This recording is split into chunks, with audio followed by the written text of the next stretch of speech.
आज का जो हमारा शेयर है वो है केइनस टेक्नोलॉजी इंडिया लिमिटेड। अब मैंने इसको चूज इसलिए किया है बिकॉज बहुत लोगों के क्वेश्चंस होते हैं कि इसको हम होल्ड करें, बाय करें, सेल करें, कि क्या करें इस मोमेंट पे। बिकॉज ये अपने हाई से, अगर आप हाई देखोगे इसका तो वो था 7,825 का और अभी ये चल रहा है 4,747। काफ़ी रिकवर करने के बाद भी ये शेयर अपने हाई से अप्रॉक्स 30-35%, 40% तक डाउन है। ठीक, 50% शेयर गिर गया था। ठीक है, 4,000 को क्रॉस कर गया था, बट अभी तो अच्छा खासा एक मूव देने के बाद जो मार्केट में तेज़ी आई है, उस तेज़ी के बाद ये थोड़ा सा अपवर्ड मूव दिखा रहा है। तो सबका यही क्वेश्चन है कि क्या इस मोमेंट पे हम होल्ड करें, क्या हम इसको एवरेजिंग करना स्टार्ट करें, या फिर हम बाय सेल करके दूसरे शेयर्स को पकड़ें। तो इन्हीं डाउट्स को क्लियर करने के लिए मैंने ये सोचा कि एक बार एनालिसिस करते हैं। मतलब देखो, अगर कोई भी शेयर अपना फंडामेंटली स्ट्रॉन्ग रख रहा है अपने आप को, तो वो certainly like at a certain period, after some time period, like वो चढ़ेगा ही। ठीक है, कोई इश्यूज़ नहीं है, अंतिम अनलेस कोई इश्यूज़ नहीं आते। ठीक है। अब देखते हैं इसको एनालाइजिंग करते हैं कि कंपनी करती क्या है, हम क्या क्या फैक्टर देखेंगे इस कंपनी में, कंपनी करती क्या है, क्या इस सेगमेंट, इस ये जो सेक्टर है, क्या इस पे ग्रोथ का फोकस है, मतलब जो ग्रोथ है होना चाहिए वो है कि नहीं।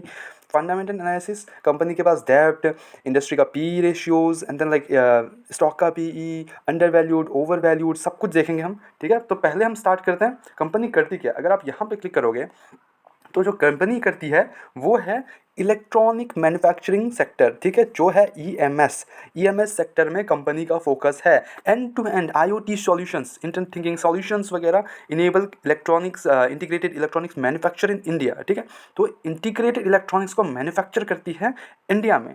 परफेक्ट। अब वो कोई कहीं भी हो सकता है। ठीक है, वो ऑटोमेटिव इंडस्ट्री हो सकता है, industrial, aerospace, defence, outer space, nuclear, medical, railways, IoT, internet, IT and other segments. Also बहुत सारे सेगमेंट्स में कंपनी अपने को फोकस कर रही है। ठीक है, तो हमें फोकस देखने का मिला है कंपनी का।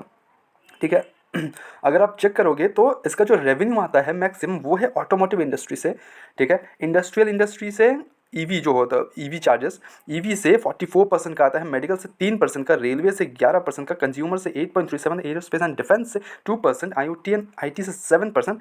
तो ये हो गया इसका मोटा मोटी 85% रेवेन्यू कमिंग फ्रॉम इंडिया। ठीक है, तो ये इंडिया से अपना 85% रेवेन्यू कर रहे हैं। ठीक, और 15% जो है वो कर रहे हैं अपने बाहर से, यानी कि एक्सपोर्ट करके। ठीक है, तो ये है। अब इसका अगर ऑर्डर बुक देखोगे आप, देखो ऑर्डर बुक के बारे में बहुत कम मेंशंस होते हैं, मतलब लाइक बायो में, बट आप ऑर्डर बुक को भी अगर देखना हो तो आप कंपनी के वेबसाइट्स में जाके, किसी भी कंपनी की वेबसाइट्स में जाके आप वहाँ पे सर्च कर सकते हो ऑर्डर बुक वगैरह। ठीक है, अब जो कंपनी का ऑर्डर बुक है वो है 3,789 करोड़ का। 3,000 करोड़ का ऑर्डर बुक है कंपनी के पास एज ऑफ जून 23। ठीक है, अब जून 24 के हिसाब से अभी ये इंक्रीज हो रहा है, बिकॉज उनको एवरेज ऑर्डर वैल्यू अब 9.1 मिलियन का क्वार्टर थ्री FY24 में। ठीक है, तो ऑर्डर बुक तो अच्छा खासा इंक्रीज हो रहा है, 3,000 करोड़ से ऊपर ही है। ठीक है, अप्रॉक्स आप पकड़ लो, अच्छा खासा एक इंक्रीज मिला है। ठीक है। अब जो अब देखेंगे कस्टमर बेस।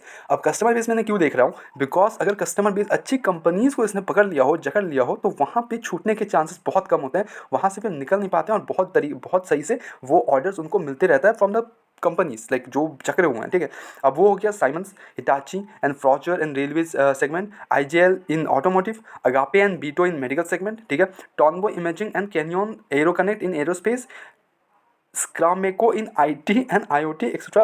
ये इनके कंपनीज के नाम है। आई डोंट नो, मेरे को भी ये अच्छे से नहीं पता, बट अगर आपको देखना है तो आप इनका पर एक कंपनीज को उठा के गूगल में चेक कर सकते हो। ठीक है, अब हम देखते हैं कंपनी का फंडा में। देखो कंपनी बढ़िया काम कर रही है, ईएमएस सेक्टर में है, बहुत ही फ्यूचर ग्रोइंग सेक्टर है, बिकॉज अभी देख रहे हो कि सारे कुछ मेड इन इंडिया चल रहे हैं, सब कुछ इंडिया नहीं होना चाहिए, तो ये काफ़ी अच्छा खासा एक सेक्टर हो जाता है। ठीक है, एक पॉजिटिव न्यूज़ हो जाता है। तो कंपनी का अगर मार्केट कैप देखें तो 30,000 करोड़ का कंपनी के पास मार्केट कैप है, करंट प्राइस 4,000 रुपये चल रहा है। ठीक है, स्टॉक का भी ओवर वैल्यूड है, नोट अ टॉल डाउट। ठीक है, नो डाउट कि बहुत ही ओवर वैल्यूड शेयर है, बहुत ही ओवर वैल्यूड शेयर है, बिकॉज बहुत ज़्यादा प्राइसिंग है। ठीक है, अपने 117 का स्टॉक का पी चल रहा है, मतलब इंडस्ट्री पी से 3-4 गुना पी चल रहा है, तो ऑब्वियसली बहुत ही ओवर वैल्यूड शेयर हो गया। ठीक है, आर एक एवरेज बोलूँगा मैं, बिकॉज आर 15, मैं हमेशा 15 से ऊपर के ही आर प्रीफर करता हूँ, वो ज़्यादा सही होता है। कंपनी डिविडेंड प्रोवाइड नहीं कर रही है। ठीक है, अभी तक तो कोई डिविडेंड प्रोवाइड नहीं किया इसने कंपनी ने। कंपनी का पेट्रोसिस स्कोर डाउन हो चुका है काफ़ी। ठीक है, डेप्ट कंपनी के पास ना के बराबर है, बिकॉज अगर आप डेप्ट देखोगे तो 698 करोड़ का है। अगर आप इसका बैलेंस शीट चेक करोगे, रिजर्व है कंपनी के पास 2,500 करोड़ का, सॉरी 2,000 करोड़, 2,500 करोड़ का इसके पास अच्छा खासा रिजर्व है। ठीक है, तो डेप्ट के कारण फेलियर के चांसेस बहुत ही कम होते हैं, ठीक है। अब अगर 1 साल का रिटर्न देखें तो इतना इतना नीचे आने के बाद भी कंपनी का जो 1 ईयर का रिटर्न है वो है 65.3%, which is phenomenal great, like literally great, because 1 साल में 65% का रिटर्न दे रहा है यार, और क्या चाहिए, ठीक है। ऑपरेटिंग मार्जिन जो है वो 14% का है, ठीक। अब ये हो गया मोटा मोटी एक एवरेज भी नहीं बोलूँगा, बिलो एवरेज फंडामेंटल एनालिसिस ऊपर से, ठीक है। स्टॉक का पी ओवर वैल्यूड है, शेयर प्राइस बहुत ज़्यादा हाई है, डिविडेंड कंपनी प्रोवाइड नहीं कर रही है, फेस वैल्यू 10 का है, इंडस्ट्री भी काफ़ी ज़्यादा ओवरली प्राइस्ड है, ठीक है। एंड पिटर्स उसको डाउन हो चुका है।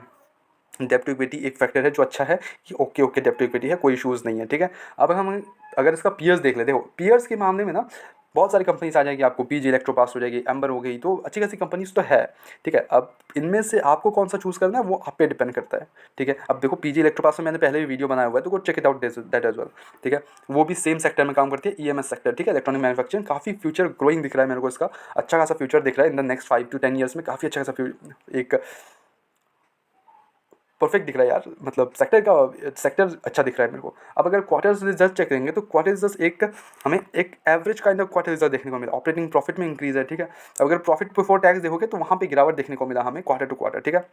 नेट प्रॉफिट देखोगे तो वहाँ पे एक जंप देखने को मिला, बिकॉज हमारा जो टैक्स था वो टैक्स इस बार कम कंपनी ने कम दिया, तो जिसके कारण ईपीएस वगैरह, तो एक एवरेज बता सकता हूँ कि एवरेज क्वार्टर रिजल्ट है, not a great quarter result, it's an average quarter result. मैं नहीं बोलूँगा कि बहुत ज़्यादा कुछ अच्छा हो गया, ठीक है।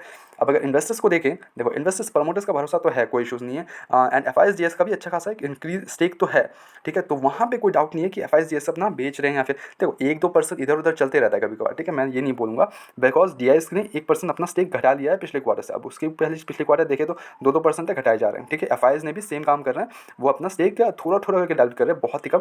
बट अब ये मत देखो कि थोड़ा डाइल्यूट कर रहे हैं, ये देखो कि कंपनी के पास, मतलब एफआईएस और डीआईएस के पास एक अच्छी खासी होल्डिंग लेके बैठी है कंपनी, ठीक है।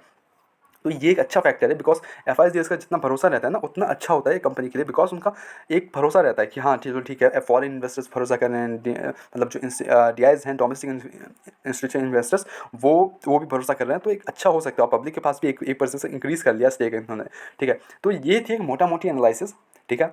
एक एवरेज है, मैं बोलूँगा एवरेज शेयर, मैं इसको कुछ रेट वगैरह नहीं कर रहा हूँ, बिकॉज अभी यहाँ से भी क्या हो सकता है, कोई फ्यूचर का वो नहीं है, बिकॉज अच्छा भी कर सकता है, यहाँ से डबल हो सकता है, प्राइसिंग वगैरह बहुत सही हो सकता है, कोई इशूज़ नहीं है उसमें, ठीक है। तो ये थी वो एक, अब आपको चूज़ करना है कि आपको कौन से शेयर में जाना है, बिकॉज आप पीएस देखोगे तो बहुत अच्छे अच्छे शेयर्स है, पीजी इलेक्ट्रोप्लास्ट है, एम्बर है, तो उनमें से आप किसी को भी जा सकते हो, वो आप पे डिपेंड करता है, ठीक है।